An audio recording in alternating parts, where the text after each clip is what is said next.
Dabā gājējs. Dabā gājējs. Atklāj un piedzīvo mežu podkāstā ar Kārli Taukaču Un Inesu Pučeku. Sveiciens dabā gājēji! Kārtējā podkāsta epizode ir klāta, un jūs jau noteikti esat ievērojuši, ka šajā podkāstā mēs sarunājamies ar cilvēkiem, kuriem mežs ir gan darba lauks, ar dažādiem ekspertiem, ar cilvēkiem, kuriem mežs ir iedvesmas avots, piedzīvojumu vide, miera osta un arī treniņu stadions.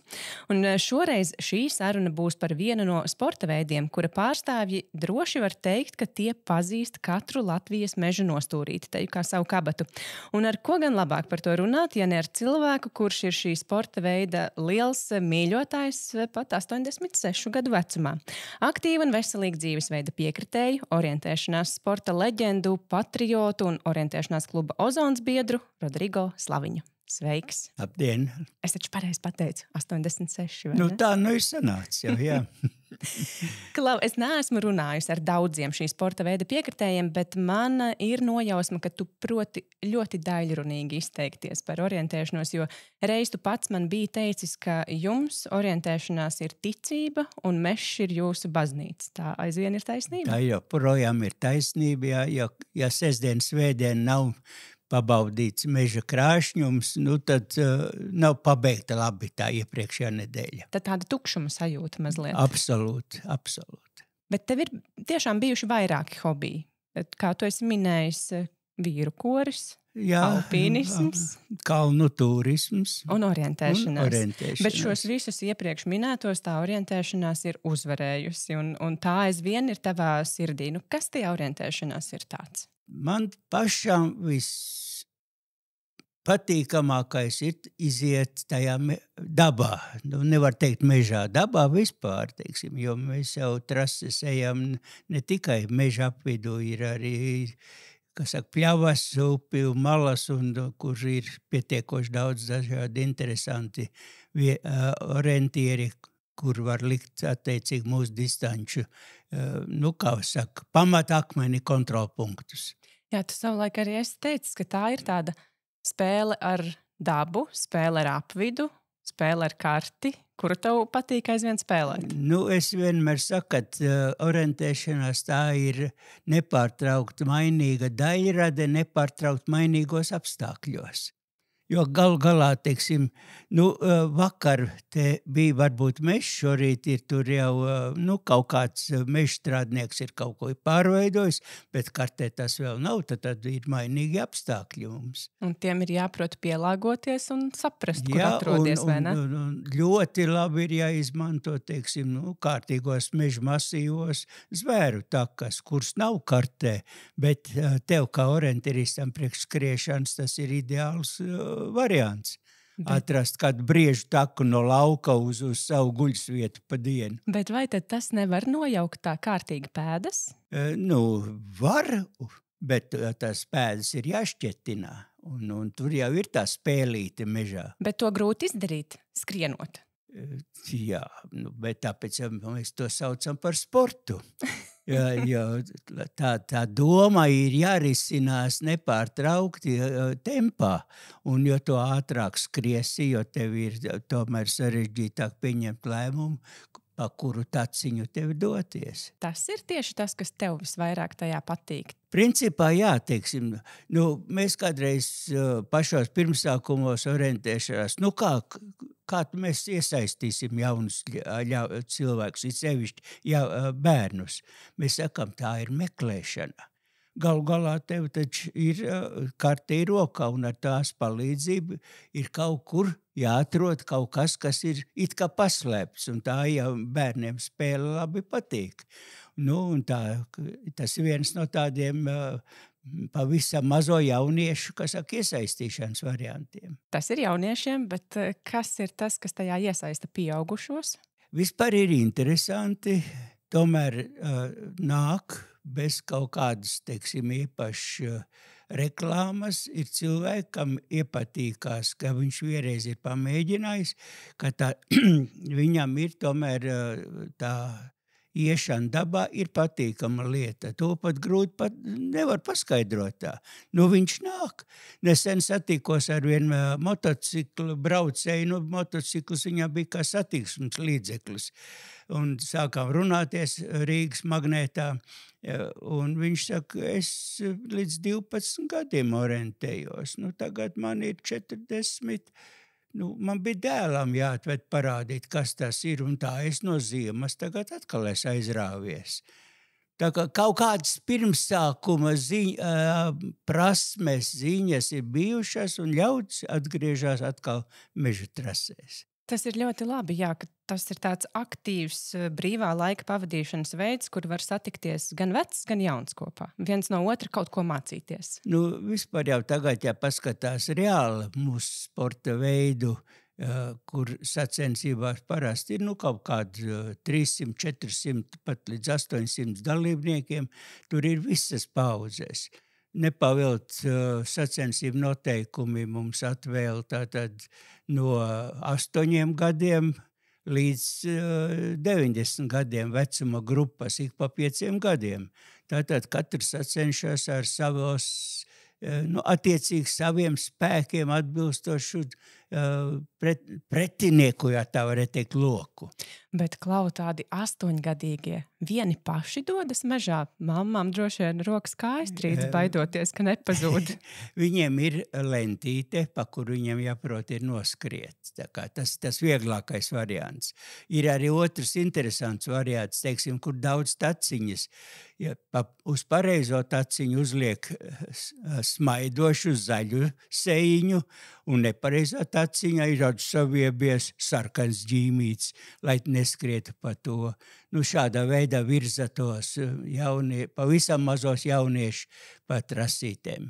Kas varbūt ir tās lietas, ko tu varētu minēt no šī sporta veida, kas cilvēkam noder arī ikdienas dzīvē? Ne tikai tāda orientēšanās dabā apvidū.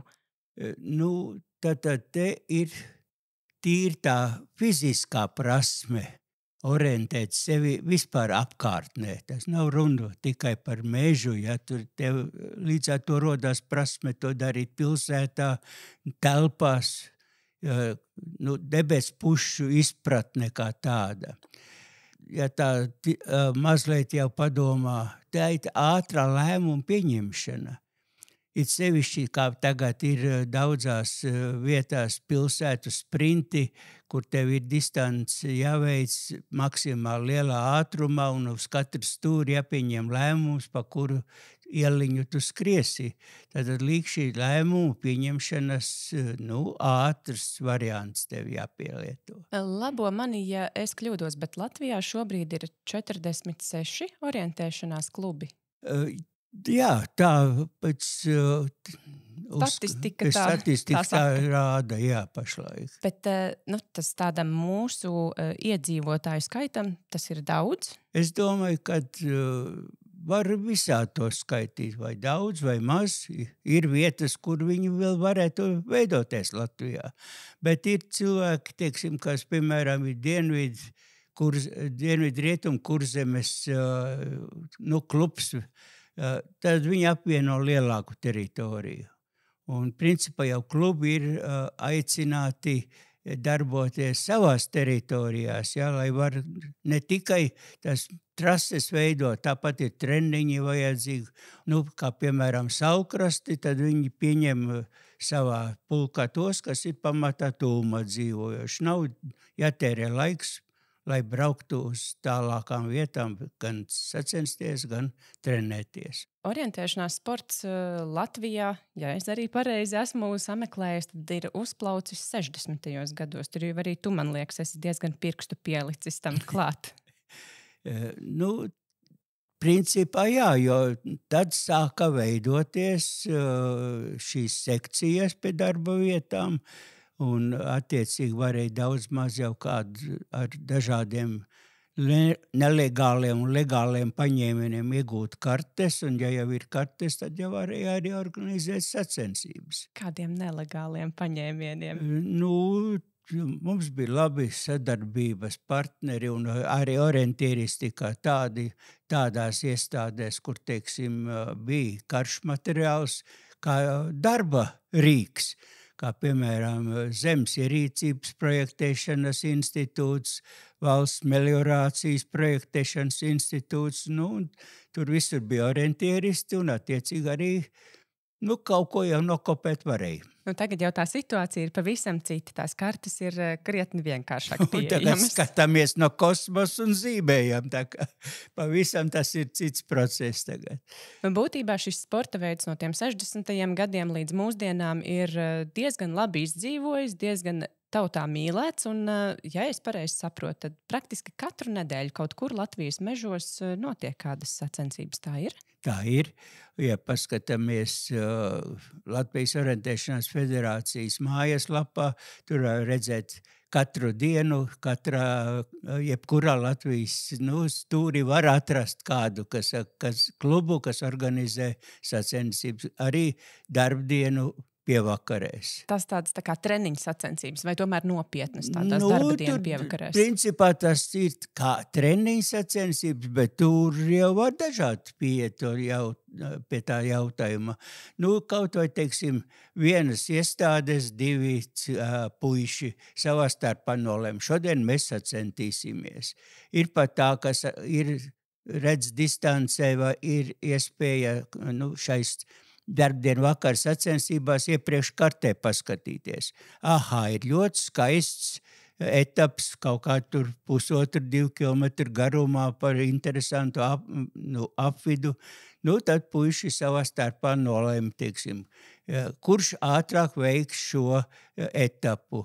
Jo šodien ar elektronikas palīdzību to visu fiksē līdz sekundes, kas saka precizitātei, tā kā tādas iespējas pastāv. Ja es pareizi saprotu, tad ir Latvijā vairākas vietas, kurās ir izveidoti tādi kā orientēšanās poligoni, treniņu laukumi.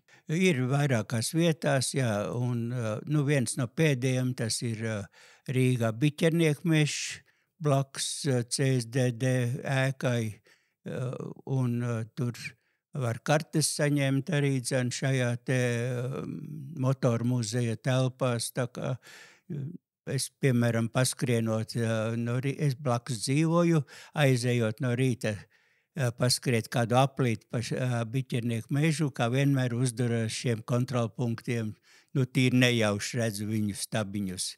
Bet kā tie izskatās mežā? Biķernieku mežā ir vienkārši vertikāls stabiņš, tāds apmēram cilvēka deguna augstuma, ir krūša augstumā, un tur ir svītru kods, ar QR kods, kvadrāts kods, jā, kur var ar telefonu atzīmēties, un ja vēlies, tad arī vēl var aizsūtīt to uz serveriem un attiecīgi arī vēl vinnēt kādu loterijas balvu.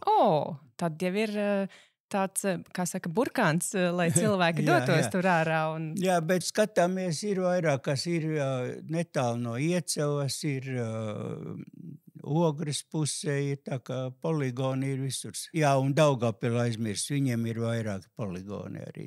Tad šie ir tādi stabiņi, kas tur visu laiku stāv vienās un tajās pašās vietās, vai ir kāds atbildīgais, kas tos stabiņus pārnes un kartē pārliek tos punktus? Šāda veida stabiņi stāv jau vairākus gadus, un viņas nepārvietot. Līdz tam brīdim, kad nolēma, ka, teiksim, šim poligonam ir jāslēdzās ciet, jo viņš ir it kā izstrādāts. Ja tā izsmelts, ja? Izsmelts, jā. Cilvēki nenāk vairs, teiksim, uz viņu izmantot, tad viņš ir jāmaina. Bet vai gadījumā nav kādi stabiņi pazuduši, sabojāti? Tas jau mēdz būt, jā. Kādam, piemēram, pat sagribās, kur nav stingrais liegums, uzkurt riņķi ugunskuriņu. Arī tā ir bijis, tā kā visādi gadās. Tie tādi šo sporta veidu nepazīst cilvēki.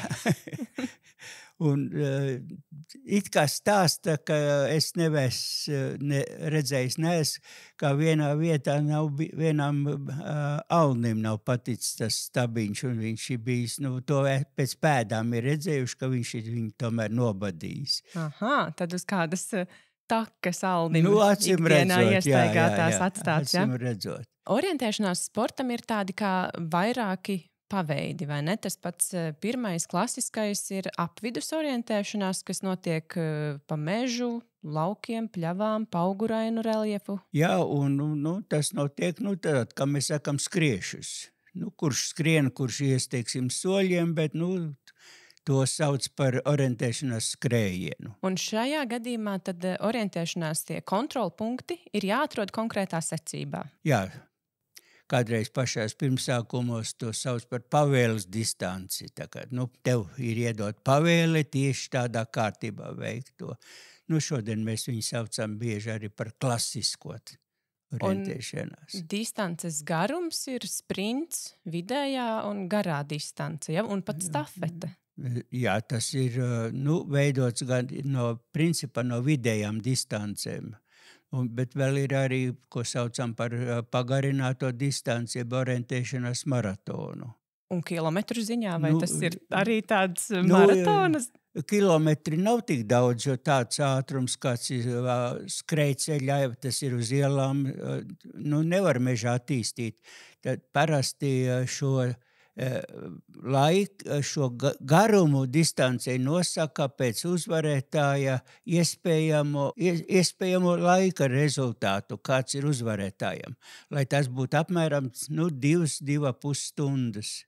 Laika izteiksmē. Jā, un attiecīgi, un vispār jau, teiksim, sacensību noteikumos, ka paskatās, tad tur ir katrai vecuma grupai ir noteikti šo uzvarētāju laiki, kādi tiek rekomendēti. Un kā tad ir ar sprintu? Sprintā ir, teiksim, teikts 12-15 minūtes ir laikam jābūt. Vidējā distance ap 35 minūtēm.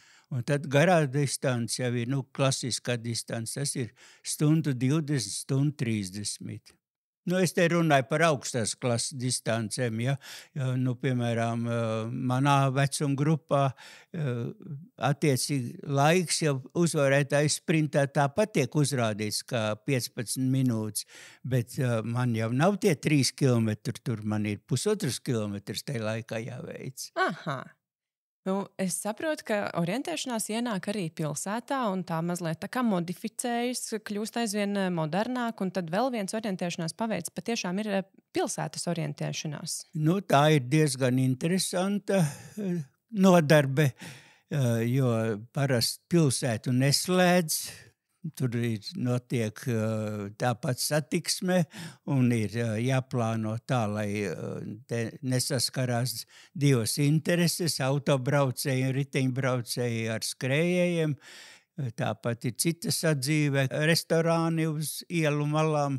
Tas viss ir jāņem vērā, tad, kad veido šādu ielu orientēšanās. Bet tas ir ļoti aktīvs un interesants veids, kā droši vien iepazīt kādu pilsētu, kur neesi bijis. Īpaši iepazīt tajā laikā nav laika, jo ir... Bet tas sportiskais tomēr svarīgs, ir naski jāspriņģo, jā, tā kā... Bet parasti jau ir tā, ka tās kartes paliek uz rokas, dalībniekiem, un tad ar šo karti var aiziet pastaigāt, gan ko tu tur darīji pirms tam distancē, un arī par apkārtējo, kas ir redzams pilsētā. Tad vēl ir slēpošanas orientēšanās, vispār ar dažādiem papildu līdzekļiem, transporta līdzekļiem orientēšanās. Jā, slēpēm, riteņbraukšana ar riteņiem, mountain bike sauc, tātad kalnīt kā riteņiem, jo parasti jau distancē iet apvidu riteņbraucējiem, un līdz ar to tur vajag tādu labāku braucamo. Es īstenībā pat vienreiz tā joka pēc piedalījos tādā velo orientēšanās pasākumā, bet kas bija pats trakākais, tas notika ziemā. Es vairs nemācēšu atcerēties un saskaitīt tās reizes, cik reizes ar to riteni gāzos, braukājot pa mežiem. Bet katrā ziņā bija interesanti. Ir pašlaik jāsaka, ar to slēpošanas orientēšanos ir diezgan sarežģīti mūsu apstākļos. Jā, vienkārši nav sniega. Un te ir pēc... pašlaik ir noteikums, ka ir jābūt iebrauktām ar tehniku slēpju pēdām. Un visas orientēšanās tā būtība pamatā tiek uz šo slēpju tīklu daudzveidīgo būvēta. Un tas ir tāds darbs, kurš var arī vienā naktī vai aizputināt, vai nolīt, un vairāk tās distances nav. Jā, droši vien šim orientēšanās tādam paveidam lielāka dzīvotspēja ir kaut kur Skandināvijā. Nu, protams. Un velosipēdistiem atkal ir mazliet jāskatās no dabas viedokļa, ja? Jo tomēr vietām ir tik jūtīga daba, kad arī tos velosipēdistus nevar visur laist. Ir valstis, kuri, piemēram, nosaka, ka veloorientēšanās var notikt tikai pa taciņām, kas ir oficiāli iezīmēts kartē. Un braukt no viņām nost nedrīkst, jo tas uzreiz kaut ko degradē. Bet ir vēl tāda takas orientēšanās, tas ir kaut kas pavisam cits? Vai? Tas ir cits, tur pamatā laiks netiek ņemts vērā. Tas ir ļaudīm, kam ir varbūt kaut kāda pārvietošanās grūtības, viņi varbūt ir ratiņkrēslā vai savādāk pārvietošanās. Un līdz ar to tur ir runa par precizitāti. Apmēram ir īsumā to raksturot, teiksim, viens kontrolpunkts sastāv no izvietotām 4-5 kontrolpunktu prizmām kaut kādā attālumā no tevis. Un viens no viņiem ir īstais, kas ir kartē, un ir jāprot pateikt, kurš tad no tiem tur A, B, C, D vai punkts ir pareizais. Tad uz tādu precizitāti tas notiek. Cik interesanti. Es vēl esmu redzējusi tādus orientēšanās mini-sprintus, kur ir būtībā pilsētas parkā sataisīts tāds kā labirints bērniem. Jā, to var veidot gan ar lentām, gan ar šiem te, tādām prizmiņām, tādām konusiem izveidot. Un attiecīgi tur ir gan karti veido, gan tāpat var, tur iedot uzdevumu, un tā kā tāds labirints tiek veidots. Es domāju, viens no tādiem populārākajiem, varbūt ne populārākajiem, bet tādiem cilvēkiem, kuriem orientēšanās sporta veids nav tik ļoti ikdienā, bet tomēr gribas pamēģināt, ir rogainings. Kā tev liekas? Tas ir vispār zināms fenomens, kad šo rogainingu ir iecienījuši ļaudis, kam, protams, ir liela izturība, fiziskā izturība, ja, jo rogaininga tā pamat distance ir 24 stundu garumā. Tev iedot karti ar daudziem kontrolpunktiem un pašam jāizplāno ir maršruts, lai pēc iespējas vairāk šos kontrolpunktus apmeklēt. Katram kontrolpunktam ir sava vērtība, un kurš vairāk tais 24 stundās savāc šo punktu vērtību, tas arī ir tas vinnētājs tajā reizē. Es esmu piedalījusies, man šķiet, 2 un 4, varbūt 6 stundu rogainingos, bet, pēc tām daudzajām stundām skrienot un meklējot tos kontrolpunktus, kājas jūt. Garo distanci. Tas ir sports. Tur tā arī jābūt. Bet patiesībā, jā, man likās ļoti, ļoti forši, jo šādos rogainingos, vismaz Rīgā, man liekas, ka tie kontrolpunkti nav nemaz tik ļoti grūti paslēpti. Ja nevienīgi tāda ir lielāko vērtību, tie ir tā kā grūtāk atrodami. Īstenībā jau nevajadzētu būt slēptiem, bet rogaininga distanču veidotājiem patīk izmantot sarežģītas vietas kontrolpunktu ievietošanai. Grāvju krustpunktus purvā vai, teiksim, kaut kādā meža biezoknī, kur arī piekļūt ir pagrūtāk. Tur viņi labprāt ievieto šos kontrolpunktus. Man ļoti atmiņā pašai palicis ir Rīgas lidostas apkārtnē bija viens rogainings, kurā es piedalījos, un tur bija uzvilkusi savas jaunās, tikko nopirktās skaistās rozā botas un dabūja izskriet cauri purvu ar tām, bet gala rezultātā man šķiet, ka pat savā vecuma grupā 3. vietu laikam pat dabūju. Bet skrējiens bija pamatīgs, bija jāapskrien apkārt pat visai lidostas teritorijai un vēl par Pārdaugavu. Kura no šīm visām distancēm tev pašam vislabāk patīk? Man, protams, ir meža distances mīļākās. Kaut vai tādēļ, ka ar to es sāku un daudzus gadus, par cik bija tikai meža distances, bet tomēr pavisam mežs ir mežs Un tad, ja tu esi šajā te dabas krāšņumā, tad tur jau arī patīk darīt to sporta veidu. Jā, es aizmirstu pieminēt, ka ir arī vēl telpu orientēšanās. Tas pavisam liekas jocīgi. Jocīgi, jā, bet daudziem patīk. Man, piemēram, mazdēls, viņš saka, es mežā īpaši negribu, bet viņš ar lielu azartu un diezgan veiksmīgi dara to. Un kā viņš pats atzīst, tas man ir no kompjuterspēlēm. Es esmu šo prasmi ieguvis. Ak, tā? Tur ir vajadzīga tā, kā saka, telpiskā domāšana, kā tur no tā pirmā stāva tikt, pa kurām trepēm augšā uz 5. stāvu un tā tālāk. Tā kā... Tas tā kā jauniešiem, bērniem vairāk piesaistoši. Es domāju, ka arī citi to dara, ja, bet tas tā, ka interesanti, kad varbūt to prasmi attīsta šādā veidā, jo viņam jau tas kompjuters ir patūvs. Jā. Tā jau ir tiem jauniešiem. Bet tiem, kuriem skriet tā nevisai, tad tie mēdz iesaisties mašīnā un doties fotoorientēšanās sacensībās, vai ne? Jā, bet to es nemāku komentēt, kas tur notiek. Es nereiz pamēģināju. Es ar autu braucu, bet ne fotoorientēšanās. Es esmu gājis kājām, teiksim. Ventspilī vienreiz bija interesanti. Es esmu ventspilnieks un iegūstu šo te fotoorientēšanās uzdevumu ar lielu baudu viņas, kas saka, veicu. Tā kā... Man tas liekas ārkārtīgi forši un interesanti, ka šis sporta veids ir tāds kustīgs, mainīgs un spēj pielāgoties dažādām vēlmēm. Ir rogainīgs, ir tāda telpa orientēšanās, kur bērni vairāk iesaistās. Un, tiešām, ja tie, kuri it nemaz negrib skriet, tad var iesaisties mašīnā un doties tādā fotoorientēšanās pasākumā. Tas man liekas ļoti unikāli šim sporta veidam.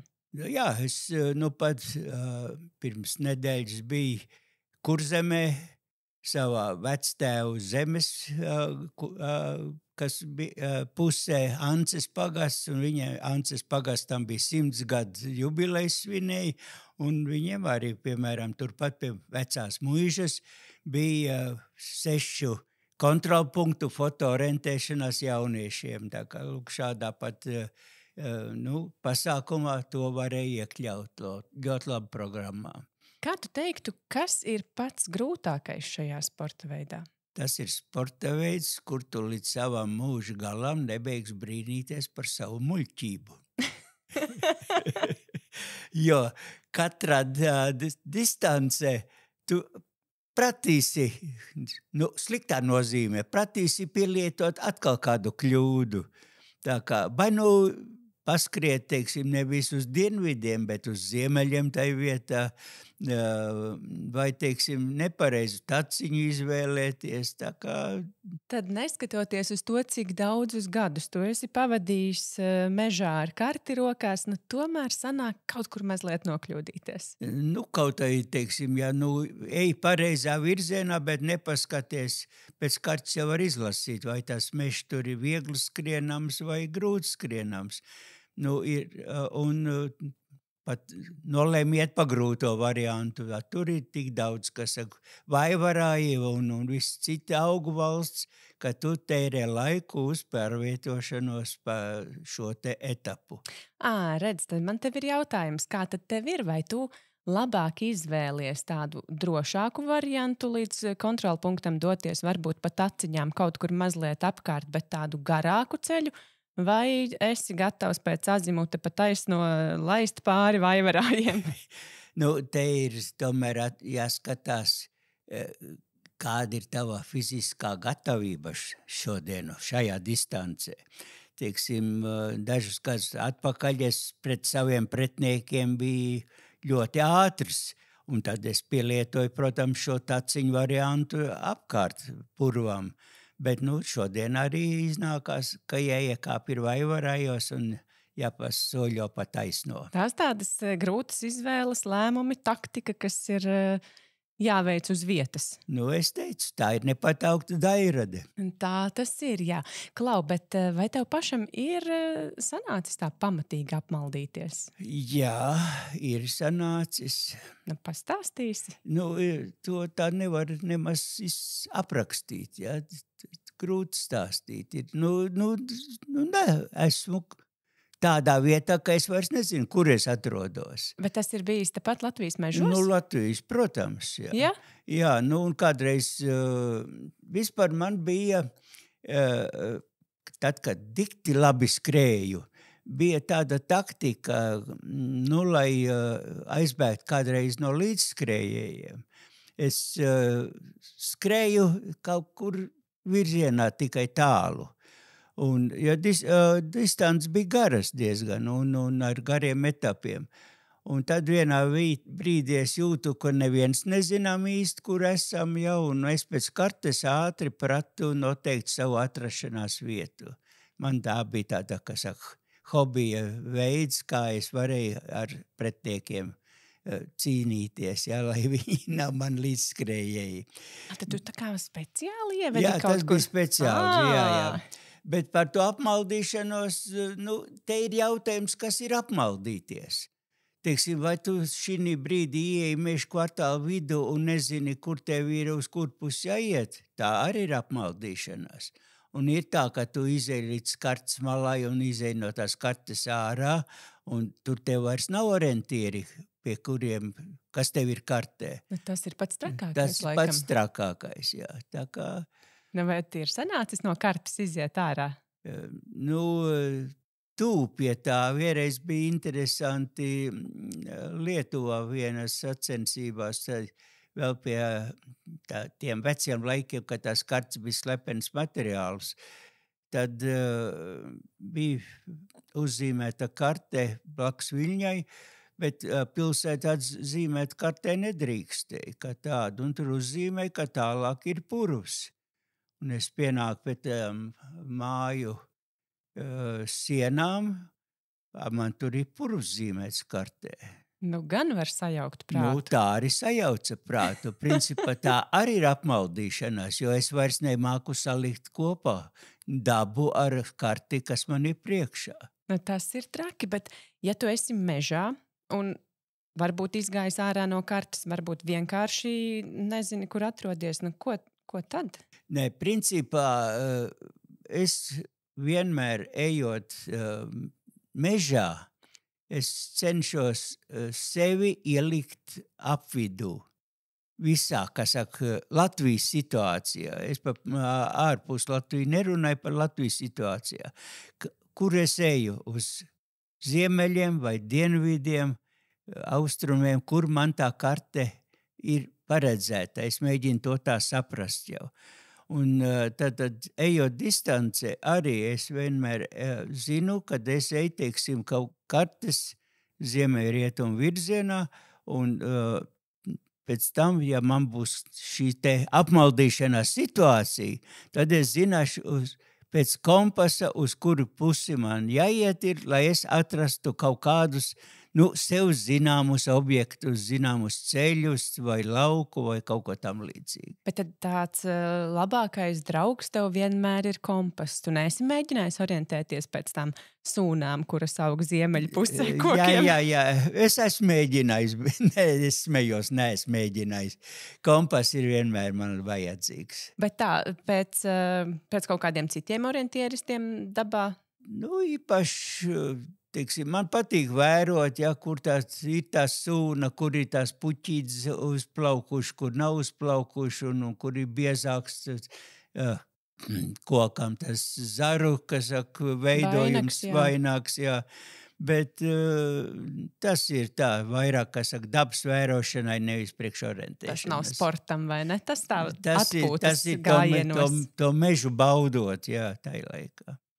Bet kādi tad ir tie meži, pa kuriem tev vislabāk patīk skriet? Es esmu dzirdējis, ka ir sacensības, kas notiek pa tādiem tiešām brikšņiem. Jāsaka, man vajadzīgs ir apvidus ar kaut kādu reliefu, tad ar kādiem pauguriem, ar kalniņiem, Man ļoti patīk skriet, kur, teiksim, ir pa starpām mazi purviņi, kuri parasti ir kartē attēloti. Un tad var, teiksim, īpaši nekāpt augšā tais kalniņos, kas tur ir, bet skriet gan gar purvu maliņām, kur ogotā ir kāds stājuši kā taciņi, pa kur viegli skriet.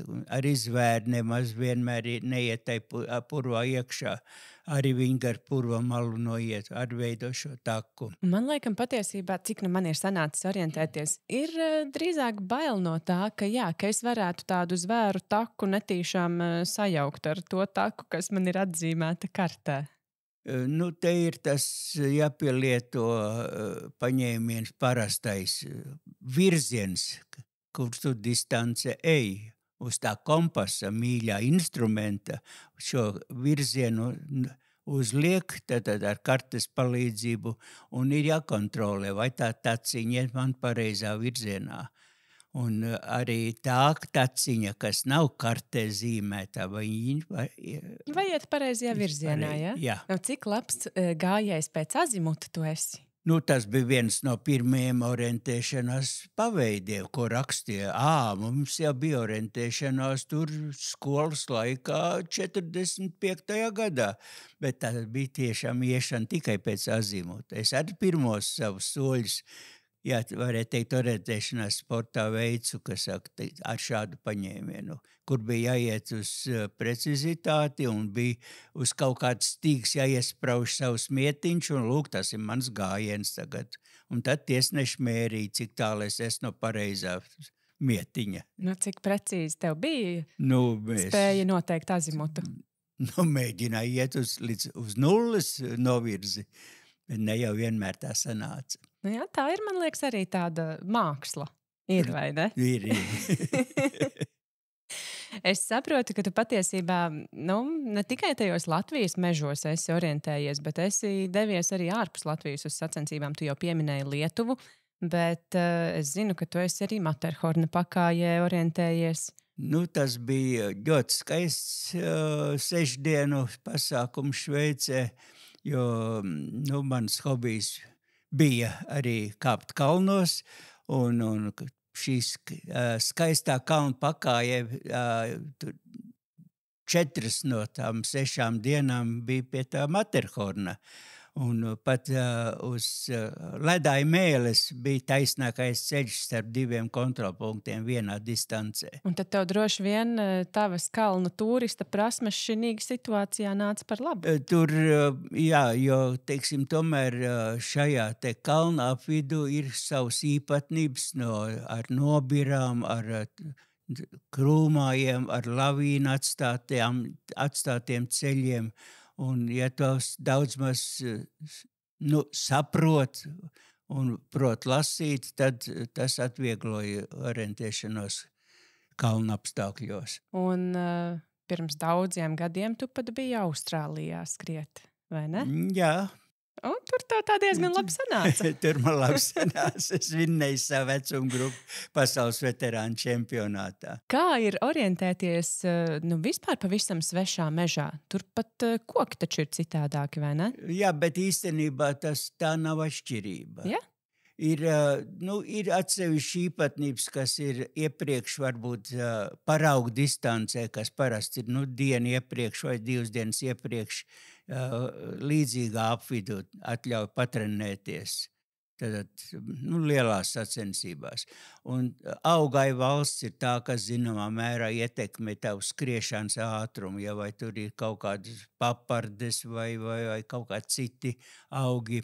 Arī to zaļā krāsā, kas ir attēlots, teiksim, jaunaudzes, cik tās ir biezas, lai skrietu viņam cauri vai neskriet cauri.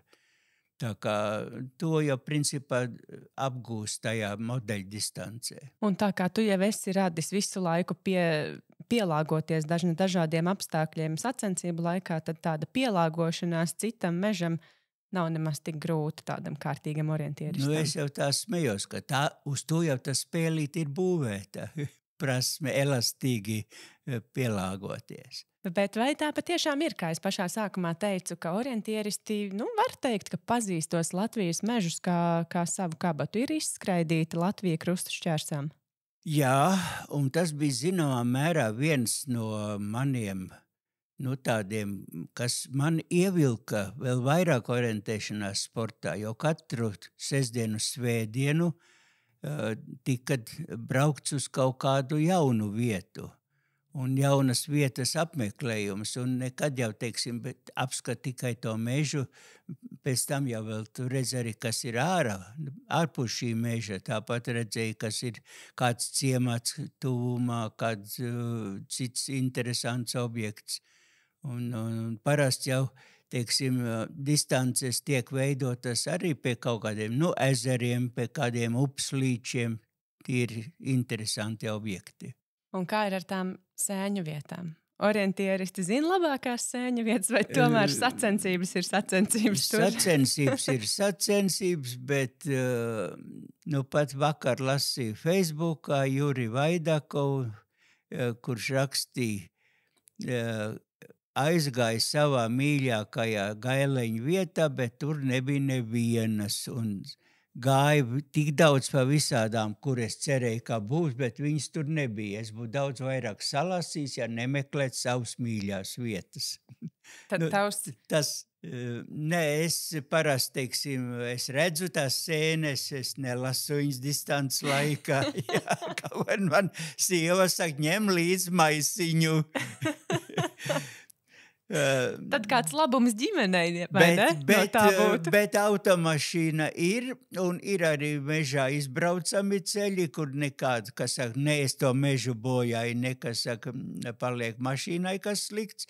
Pēc tam var aizbraukt, teiksim, uz kartes otru galu, kur nav nolasījuši citi pretendenti uz sēnītēm, un tur gailenīts gaida.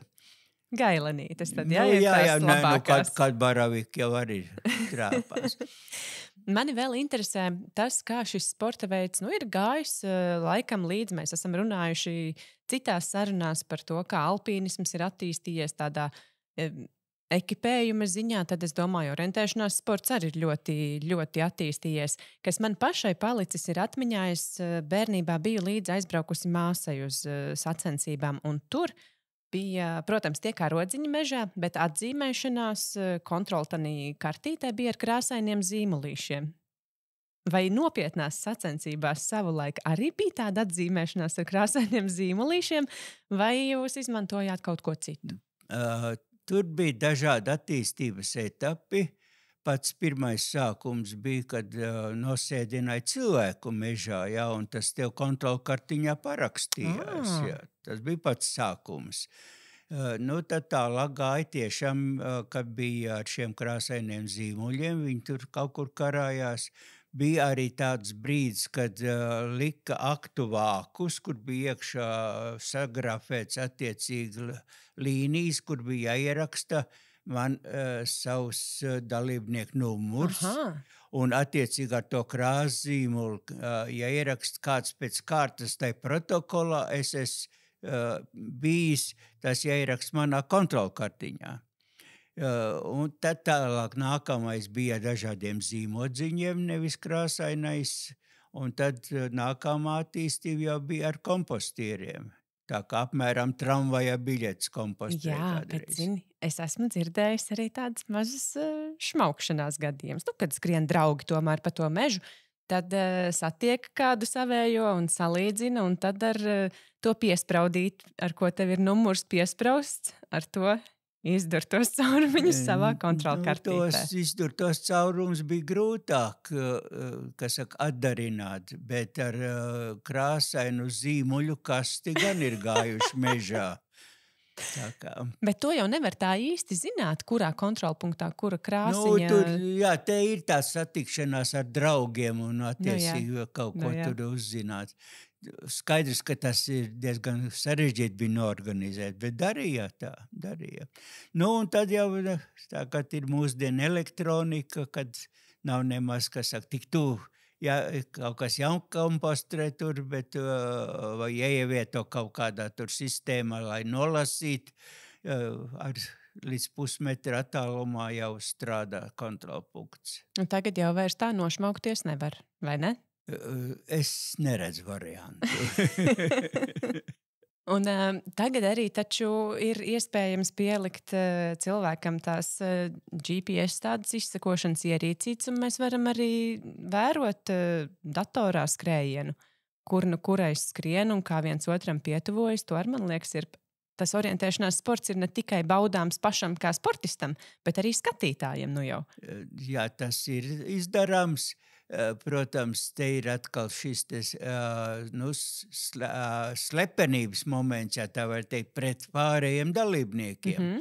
Ja mēs sāksim rādīt to uz ekrāna, bet starta laiki jau ir dažreiz ar ilgu laiku, un tad tie pēdējie jau var sākt skatīties, kā tas notiek distancē.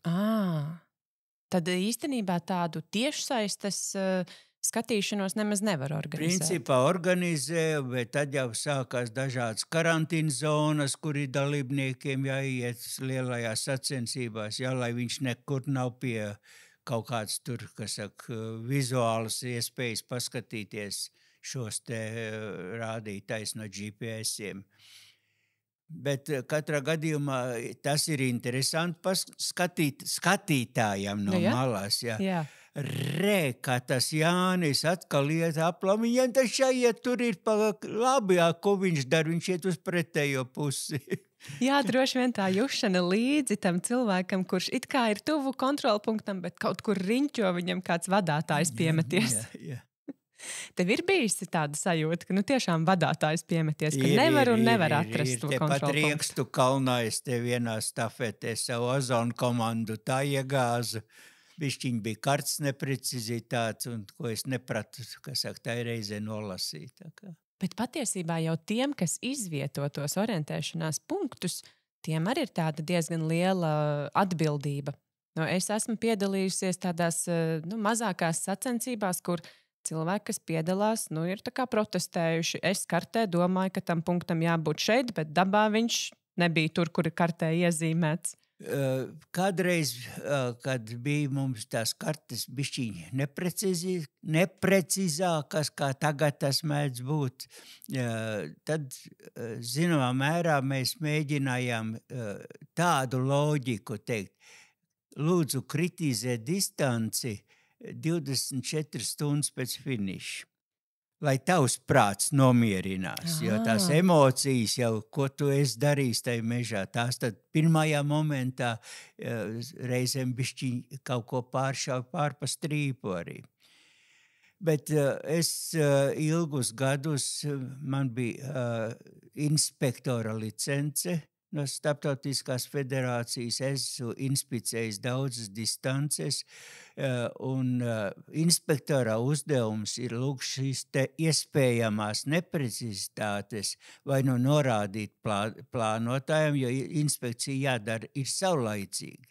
Un ja to dara, tad, teiksim, vai tur nav iezīmēts kāds akmens mežā, pie tā kontrolpunktu tūmā, jo ir sevišķi kontrolpunktu tūmā, kartei vajadzētu būt perfekti pareizai. Un tas ir viens no inspektora uzdevumiem, tātad vai kontrolpunktu pārvietot uz citurien, ieteikt pārvietot, ja viņš ir padomdevējs, viņš nav, kas saka, lēmumu pieņēmējs, pieņem lēmumu tas distants plānotājs. Bet tad, kad tu skrien, tu esi tāds karstasinīgs un vari sadusmoties, vai tu tāds racionāls un domātājs? Ja sadusmosies, tad varu uzreiz kaut kāds pavisam muļķīgu kļūdu iztaisīt. Tad tas būtu arī tāds tavs ieteikums citiem skrējējiem vai jaunajiem skrējējiem, ka tās dusmas jāmēģina tomēr apslāpēt un domāt racionāli tajā brīdī, lai kas tanī mežā būtu noticis. Ir jau pat teiciens, apstājies un nomierinies. Pat to var pielietot, un tik tiešām tas strādā, es domāju. Esi mēģinājis, ja? Es neesmu mēģinājis, es tā lēnāk parikšoju tad. Bet par tavu aktivitāti šajā laikā tu skrien vai ne? Aizvien piedalies sacensībās. Piedalos, jā, un mēģinu tātad viss 3 Rīgas magnētus pat darbdienu vakariem izmantot savai kustībai. Nu, sestdienās, svētdienās ir jau skaistie apvidi, kas tiek piedāvāti.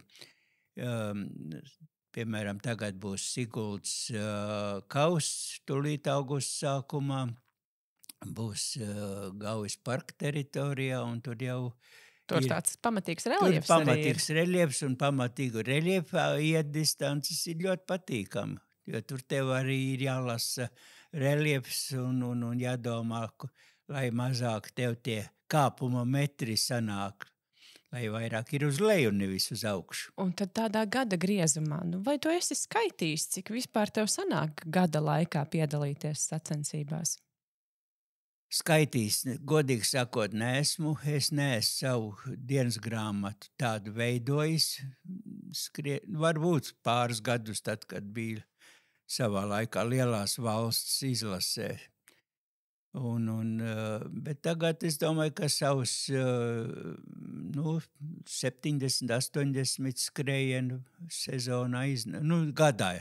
Tagad jau īpaši nešķiro sezonas, jo tie paši Rīgas magnēti viņi jau iet cauru gadu.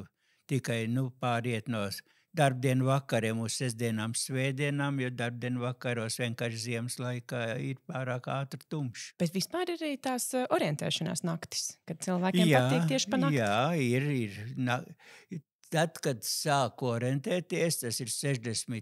gadu sākums, teica tā, ko tad tur dienā orientēties, tur jau viss ir redzams, tāpēc tā sacensības notika tikai naktīs. Orientēšanās tā kā pašā sākumā, kad Latvijā veidojās šis sporta veids, tad sacensības notika pa nakti. Jā, tikai naktīs. Oho. Tikai naktīs.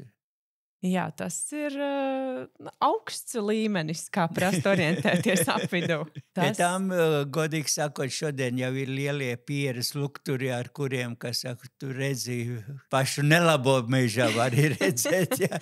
Bet mums bija mazie rokas kabats lukturīši un ar tiem strādājām. Dzīvniekus iztraucēt droši vien gadās arī gan jau kādu satikt pa ceļam, ne? Gadās jau gan, jā, gadās. Kā tu pieminēji, tagad ir arī lielie pieres lukturīši, ar ko skriet. Kādreiz tur bija tādi mazie kabatas lukturi.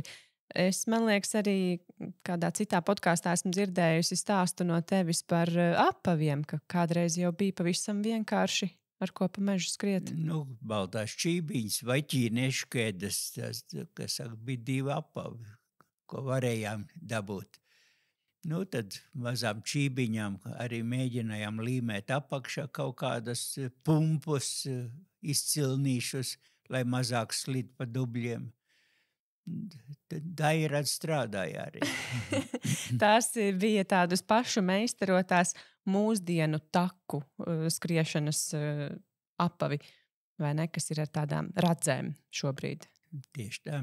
Tagad jau ir vairāku veidu apavu nopērkam tieši ar šādiem apvidiem, tā kā te arī viens bez tās tehnoloģijas, ka runājām par atzīmēšanos, par apavu, kas saka attīstību priekš mūsu sporta veida. Bet vispār šis, es laikam gribētu teikt, ka nav nemaz tik dārgs sporta veids, tā sevis nodrošināšanas ziņā. Būtībā tev ir nepieciešams tikai botas vai vēl kaut kas? Kas būtu tāds tiešām... Principā vajadzētu arī pašam savu šo atzīmēšanās iekārtiņu. Tad savējo? Savējo, jā, teiksim. Tas ir ērtāk tomēr, jo citādi tev katru reizi jāiet tur pie tiesnešiem, paņemt viņu un izīrēt. Kompass ir vajadzīgs, bet tas ir ilglaicīgai lietošanai, arī šī atzīmēšanās ierīce ir ilglaicīga, tā kā tas nav katram sezonam vai mačam vajadzīgs. Tā kā pēc idejas apavi ir. Apģērbs jau ar tomēr prasās tāds, kas, kaut vai, teiksim, lietus periodā un laikā, kā mēs teikt, lietus iekšā, lietus ārā, jā, slapjums, tā kā vajag tādu, kas viegli atbrīvojās no slapjuma. Nekāds koku vilna īpaši nederēs. Un droši vien ne īsie šorti, ar ko skriet pāvenājiem, vai ne? Vai nātrēm mežā. Nu, jā, Tas jāpatur prātā. Tas jāpatur prātā, jā. Man bija ilgu laiku alerģija pēc no nātrēm, kad es vienreiz biju spiests ar plikiem stilbiem veikt etapas 100 metru garu nātru lauku. Tas tā izvēlējies tādu Nu, ceļu? tur bija tā, ka saka, tā bija stafete, un man bija pretnieks aizmugurē. Vai nu jautājums bija, vai skries apkārt tam nātru laukam vai pa taisno. Nu, man bija vienīgais variants bija skriet pa taisno, lai es uzvarētu viņu. Uzvarēji? Jā, tas bija Baltijas viens čempionāts. Nu, labi, augsta cena un ir ar ko riskēt arī. Bez apģērba, nu, kas vēl varētu būt? Es esmu redzējusi, nu, teiksim, tādos garajos orientēšanās pasākumos, ir tā sava somiņa ar ūdeni vai kaut kādām enerģijas želejām, kaut ko tādu arī tu lieto? Nu, man tagad, kā parādījās šīs te dzirdināšanas, kas saka, mugursomiņas, ja, bet nees vairs gājis tajā laikā tās distances, kur to vajadzētu, jā. Un es īpaši neciešu arī no slāpēm distances. Man kaut kā neprasās. Kaut kā organismu protu iepriekš sagatavot, lai es varētu manām vecumam atbilstošo distanču garumu veikt bez dzirdināšanas. Un jā, tā kā tas par tām, kas saka, somiņām ir. Bet tajos aktīvākajos laikos, kad tu skrēji, tad tādas lietas nemaz nebija. Viņas neeksistē, jā, un tagad jau ir arī nosacījums, teiksim, pēc sacensībām garajās distances ir jābūt dzeršanas punktiem attiecīgi, un tas ir kartē atzīmēts, un ja tev tiešām tā nepieciešamība ir, tu vari to ūdeni dabūt tajās punktos. Bet tā želejas, enerģijas želejas par želejām, jā. Nu, man patīk iedzert vienu želeju ar kofeinu. Nu, tad tā, kā saka, sevi bišķiņu uzmundrināt, to es tā pusstundu pirms distances, bet tikai tad, kad ir garās, kur man prasītos 45 minūtes stundu skrējiens, lai es veiktu to distanci.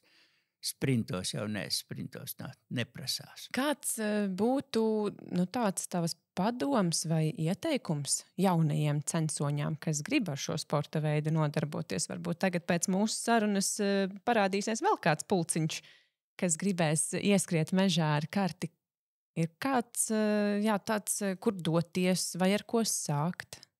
Es domāju, ka būtu jāmeklē domu biedri kādā no orientēšanās klubiem tūmā. Kam ir šīs te, ja tā varētu teikt, seriāli, šie darba dienu vakari vai svētdienas seriāli, kur var aiziet brīvi, izvēlēties, ja gribi distances, ja tev kaut kas nav skaidrs, tur vienmēr atradīsies kāds, kas tev pastāstīs, kur to kompasu likt, vai ja tā kompasa nav, viņu iznomāt uz priekš pirmās reizes. Tas tomēr būs vieglākais variants. Var jau arī iet uz kādu poligonu un mēģināt tā rāmā garā iet tajā orientēšanās būtībā šais poligonos. Un to var viegli sameklēt Latvijas orientēšanās federācijas mājaslapā. Tur ir vesela sadaļa, poligoni, kur kāda Latvijā ir. Un kartes šodien, protams, es domāju, ka daudzi varēs mājās atrast printeri, ar ko izprintēt šīs kartes, gan krāsās tā, kā tas tiek kartēs attēlots. Un ar to arī varētu sevi aiziet paskatīties ne tikai karti, bet arī, teiksim, mežu, kāds tas izskatās, kāds viņš ir pavasarī, kāds vasarā, kāds ziemā. Jā, mazliet izaicināt sevi, pamēģināt apskatīties kartē un paskatīties sev apkārt. Kā tad īsti izskatās tas izcirtums vai vai tā stīga, vai kāda zvēru taciņa, un vai šīs abas lietas, ko tu redzi dabā un ko tu redzi kartē, var salikt kopā un saprast, kur atrodies, vai ne? Nu jā, tāda ir tā darbība. Rodrigo, paldies tev liels par ļoti, ļoti izsmeļošo sarunu. Man bija ļoti interesanti tevī klausīties, un es tiešām ceru, ka kāds būs iedvesmots un paņems un pieteiksies kādā Rīgas rogainingā, vai aizdosies uz kādu poligonu, kur izmēģināt tos savus spēkus dabas atpazīšanā. Tā reāli tūlīt septembra vidū būs orientēšanās nakts, kur 21. Latvijas pilsētā būs rogainīgi 3 stundu, un kā pēc iepriekšējo gadu pieredzes, tur ir ļoti daudz jauni ļaudis, kas, es nedomāju gados, bet vispār orientēšanās sportā jauni ļaudis, un viņi varētu, kas saka, tur būt kā dalībnieki šai orientēšanās naktī. Jā, pamēģināt, kā tu teici, senajos laikos, kā orientēties pa nakti. Jā, bet tā nakts ir nosacīta, tas ir 8 vakarā, tā ir tāda. Rudenī jau paliek jā, tumšs. Bet tāds krēsls laiks. Krēslā, jā. Jāsāk pamazām. Jā, tieši tā. Paldies tev liels, un ar klausītājiem tiksimies kādā citā sarunā. Atā!